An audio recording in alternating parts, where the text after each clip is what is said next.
ஜெய் ஸ்ரீ மாத்ரே நமக. ஜெய் குருதத், ஜெய் குரு பரசுராம். நமஸ்காரம்.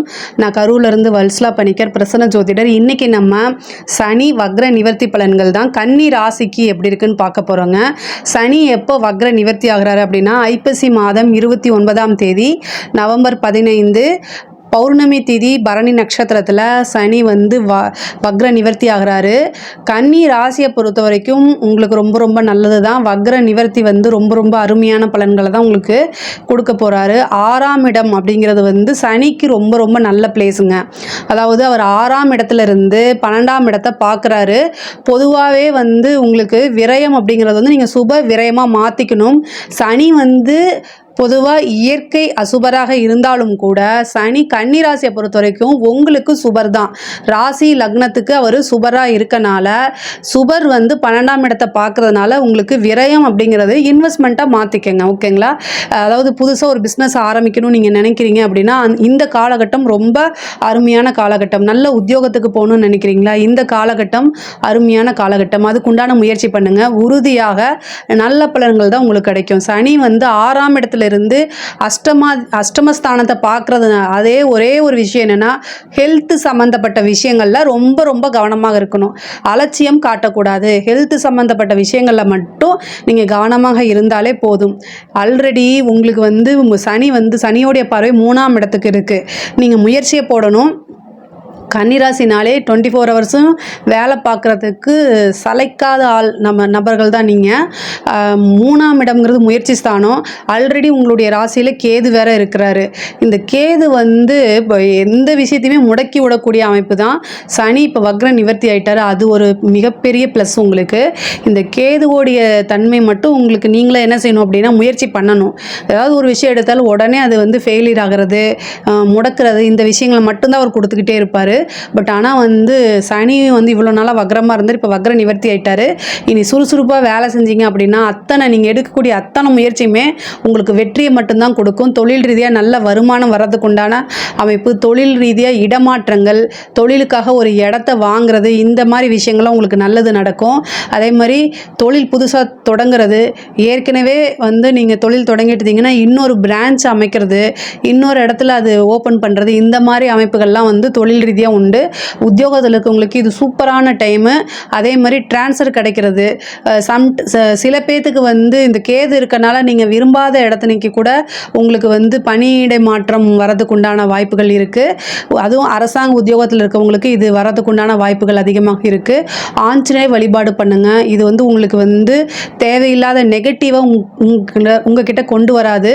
ஆஞ்சநேய வழிபாடு எவ்வளோக்கு எவ்வளோ பண்ணுறீங்களோ அத்தனை விஷயங்களும் உங்களை தேடி வரக்கூடிய அத்தனை கெட்ட விஷயங்களும் அப்படியே ஸ்டாப் பண்ணிடுவார் ஆஞ்சநேயர். ஆஞ்சநேய வழிபாடு ரொம்ப ரொம்ப முக்கியம். சனிக்கிழமை 6 மணிக்கு மேலே வந்து ஈவினிங் 6 மணிக்கு மேலே சனிக்காக செய்யக்கூடிய ஒவ்வொரு பிரீத்தியும் சூரியன் அஸ்தமனமானதுக்கப்புறம் செஞ்சால் ரொம்ப நல்லது. ஸோ அதனால் ஆஞ்சநேயர் வந்து ஈவினிங் 6 மணிக்கு மேலே ஆஞ்சநேய வழிபாடு பண்ணுங்கள். அது வந்து உங்களுக்கு வாழ்க்கையில் வந்து ரொம்ப ரொம்ப சூப்பராக முன்னேற்றத்தை கொடுக்கும். எல்லா விஷயத்தையும் சக்ஸஸை கொடுத்துருங்க. ஆஞ்சநேய வழிபாடு ரொம்ப இறுக்கமான காலகட்டங்களில் பண்ணுங்கள். உங்களுடைய மாற்றங்களை நீங்களே உணர்வீங்க. படிக்கக்கூடியவங்களுக்கு படிப்பில் வந்து நல்ல ஆர்வமின்மை இருந்திருக்கும். இப்போ வந்து ஆர்வமின்மை ரொம்ப குறைவாக இருக்கும். ஞாபகத்தை மறதி வந்துடும். இது எல்லாமே வந்து நீங்கள் கடந்து தான் வரணும். அதுக்குண்டான முயற்சியை போடணும். ஒரு பிஸ்னஸ்ஸு உத்தியோகத்தை பொறுத்த வரைக்கும் ரொம்ப நல்லா இருக்குது. எல்லா அப்டேட்டுகளும் தெரிஞ்சு வச்சக்கூடிய நபர் தான் நீங்கள். இன்னும் கூடுதலாக முயற்சி பண்ணீங்க அப்படின்னா நீங்கள் கண்டிப்பாக சக்ஸஸ் ஆகக்கூடிய அமைப்புகள்லாம் இருக்குது. கோர்ட்டு கேஸு வழக்குகளில் வந்து பார்த்திங்கன்னா எவ்வளோ பிரச்சனைகளாக இருந்தாலும் உங்களுக்கு ஃபேவராக அமையக்கூடிய அமைப்புகள்லாம் இருக்குது. குடும்பத்தில் இருக்கக்கூடிய நபர்களிடையே வந்து இணக்கம் அப்படிங்கிறது கொஞ்சம் குறைவாயிடும். குடும்பம் உங்களே வந்து ஆப்போசிட்டில் இருக்கவங்க, அதாவது கணவனாக இருந்தால் மனைவி, மனைவியாக இருந்தால் கணவன், புரிதல் அப்படிங்கிறது இந்த காலகட்டத்தில் ரொம்ப குறைவாக இருக்கும். பட் ஆனால் வந்து உங்களுக்கு கன்னிராசியை பொறுத்த வரைக்கும் நீங்கள் நல்ல ஞாபகம் வச்சுக்கோங்க. எப்போவுமே 7ஆம் இடம்ங்கிறது பாதகம் தான். ஸோ அதனால் அவங்க வந்து உங்ககிட்ட சாரி கேட்பாங்க, அவங்க உங்களுக்காக உருகுவாங்கன்னு ஒரு நாளும் எதிர்பார்க்காதீங்க. அது நடக்கவே நடக்காது. நீங்கள் பிஸ்னஸில் தான் ஜெயிக்கணும், அதிகமாக கான்சன்ட்ரேட் பண்ணணும், தொழிலில் நல்லபடியாக வரணும், உத்தியோகத்தில் நல்லபடியாக வரணும்னு கவனத்தை செலுத்திடுங்க. ஸோ உங்களுடைய ஈகோவை வந்து அங்கே நீங்கள் செல்லுபடி ஆகாது. வேறு வழியே கிடையாது. நீங்கள் தான் அனுசரித்து போகணும். அனுசரித்து போகிறது ஒன்றும் தவறே கிடையாது. ஸோ அதனால் சாரி அப்படிங்கிற ஒரு வார்த்தையை போட்டு போட்டுருங்க. அது வந்து உங்கள் மேலே தப்பு இல்லைன்னா கூட நீங்கள் சாரிங்கிற ஒரு வார்த்தையை போட்டுருங்க. ஆணாக இருந்தாலும் சரி, பெண்ணாக இருந்தாலும் சரி, ஈகோவை வந்து உங்களுடைய லைஃப் பார்ட்னர்கிட்ட காமிக்காதீங்க. இல்லை அப்படின்னா 6ஆம் இடம்ங்கிறது சனி, அது வந்து கோர்ட்டு கேஸு டைவர்ஸ் அந்த மாதிரி போகிறதுக்கு அமைப்பு இருக்குது. அதனால் இந்த காலகட்டங்களில் உங்களுக்கு முன்னேற்றம் தான் ரொம்ப முக்கியம். அதை மட்டும் நீங்கள் ஃபோக்கஸ் பண்ணுங்கள். வாழ்க்கையில் ஜெயிக்கக்கூடிய அமைப்புகள் 6ஆம் இடத்துல சனி அப்படின்னா அது வாழ்க்கையில் வெற்றி ஜெயிக்கக்கூடிய அமைப்பை தான் அவர் கொடுப்பாரு. வாழ்க்கை அப்படிங்கிறது வந்து தொழில், உத்தியோகம் இந்த விஷயங்கள்லாம் குறிக்கும்.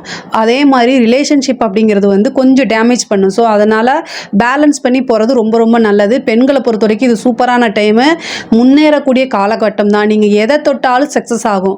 ஸோ அதனால் நீங்கள் ஒவ்வொரு விஷயமும் நிறைய முயற்சி பண்ணுங்கள். எல்லாமே நல்ல இன்கம் சோர்ஸை உண்டு பண்ணும். நிரந்தரமான வருமானம் அப்படிங்கிறது இந்த டைமில் நீங்கள் போடக்கூடிய எஃபர்ட் தான் உங்களுக்கு நிரந்தரமான அமைப்பை ஏற்படுத்தி கொடுக்கும். இதை நல்ல ஞாபகம் வச்சுட்டு பண்ணுங்கள். அதே மாதிரி கொஞ்சம் சுறுசுறுப்பாக அதிகப்படுத்தணும். உங்களோட முயற்சிகளை எப்போவுமே கைவிடாதீங்க. கேது வந்து சின்ன சின்ன தடையை கொடுத்தாலும் நீங்கள் ஆஞ்சநேய வழிபாடு பண்ணும்போது அது எல்லாமே தடைகள் எல்லாமே மாறி உங்களுக்கு சக்ஸஸை கொண்டு வந்து கொடுத்துருங்க. அரசியல் சம்மந்தப்பட்டவங்களுக்கு இது ஒரு சூப்பரான டைமு. நீங்கள் எதிர்பார்க்காத வகையில் உங்களோட பேர் புகழ் எல்லாமே ரொம்ப சூப்பராக ஆகும். முக்கியமாக வந்து அரசாங்க அதிகாரியாக இருந்தாலும் சரி, அரசியல் துறையை இருந்தாலும் வந்து வளர்ச்சி அப்படிங்கிறது உறுதி. ஆனால் உங்களுக்கு சனியுடைய பார்வை 3ஆம் இடத்தையும் 8ஆம் இடத்தையும் பார்க்குது. நீங்கள் யாருக்கிட்டையாவது பேசுகிறீங்க, ஒரு முக்கியமான டீலிங் பேசுகிறீங்க, இல்லை முக்கியமான சம்மந்தப்பட்டதுன்னா ஒன்றும் இல்லை, நேரடியாக போய் பேசுகிறீங்க. கம்யூனிகேஷன் தகவல் தொடர்பில் எக்கச்சக்கமான ப்ராப்ளம் காத்துட்ருக்கு. உங்களுடைய வாய்ஸை ரெக்கார்ட் பண்ணுறது, அது உங்களுக்கு தெரியாமல் மிஸ்யூஸ் பண்ணுறது, இந்த மாதிரி விஷயங்கள்லாம் நடக்கும். உங்களுடைய சோஷியல் மீடியா ஆக்டிவிட்டி இது எல்லா ஹேக் பண்ணுறது, இல்லை நீங்கள் என்ன இப்போ மற்றவங்களுக்கு மெயில் அனுப்புகிறீங்க, ஏதாவது ஒரு சீக்ரெட் அப்படிங்கிறது உங்களுடைய ரகசியங்கள் பாதுகாப்பாக இந்த டைமில் இருக்காது. அது வெளி உலகத்துக்கு அது தெரிஞ்சு போயிடும். அதனால் ரொம்ப கவனமாக இருங்க. நீங்கள் பாஸ்வேர்டு யார்ட்டையாவது கொடுக்குறீங்க, இல்லை உங்கள் சோஷியல் மீடியாவை யாராவது ஹேண்டில் பண்ண வைக்கிறீங்க அப்படின்னா ரொம்ப கவனமாக இருக்கணும். அது உங்களுக்கே தெரியாமல் மிஸ்யூஸ் ஆகிறதுக்கு வாய்ப்பு இருக்குது. ரொம்ப ரொம்ப கவனமாக இருக்கணும். அதே மாதிரி அஷ்டமத்தில் வந்து சனியோடைய பார்வை இருக்கனால திடீர் அதிர்ஷ்டம் உண்டு, லாட்ரி உண்டு, புதையல் உண்டு. அதாவது புதையல் அப்படின்னா மண்ணுக்கடியில் இருக்கக்கூடிய விஷயம் இல்லை, கொஞ்சம் உழைப்பை போட்டு அதிகமாக எடுக்கிறது, இல்லைன்னா உழைக்காத பணம் அப்படின்னு கூட வச்சுக்கலாம். அதே மாதிரி பினாமி சொத்துக்கள் வரதுக்கு உண்டான அமைப்புகள் இருக்குது. உயில் சொத்துக்கள் வரக்கூடிய அமைப்பு இருக்குது. உயில் சொத்துக்களில் இருந்த பிரச்சனைகள்லாம் நீங்கி உங்களுக்கு ஃபேவராக அமையறதுக்கு உண்டான வாய்ப்பு இருக்குது. அதே மாதிரி தாயாருடைய சொத்துக்கள், தந்தையாருடைய சொத்துக்கள்லாம் வந்து வில்லங்கங்கள் இருந்துச்சுன்னா அது எல்லாமே நீங்கி அந்த ப்ராப்பர்ட்டி உங்களுக்கு வரதுக்கு உண்டான அமைப்பு இருக்குது. 6ஆம் இடத்துல வந்திருக்கக்கூடிய சனி வந்து உங்களுக்கு உறுதியாக சொத்து சேர்க்கையை உண்டு பண்ணி கொடுப்பாரு. வண்டி வாகனங்கள் வாங்கக்கூடிய அமைப்புகளை கொடுப்பாரு. சனி வந்து உங்களுக்கு வந்து நிறைய நன்மைகளை தான் செய்வார் கன்னி ராசியை பொறுத்த வரைக்கும். இதில் ஏதாவது சந்தேகங்கள் இருக்குது அப்படின்னா கமெண்ட்ஸில் கேளுங்க, கண்டிப்பாக நான் ஆன்சர் பண்ணுறேன். நம்மளுடைய சேனலை லைக் பண்ணுங்கள், ஷேர் பண்ணுங்கள், சப்ஸ்கிரைப் பண்ணுங்கள். நன்றி, வணக்கம்.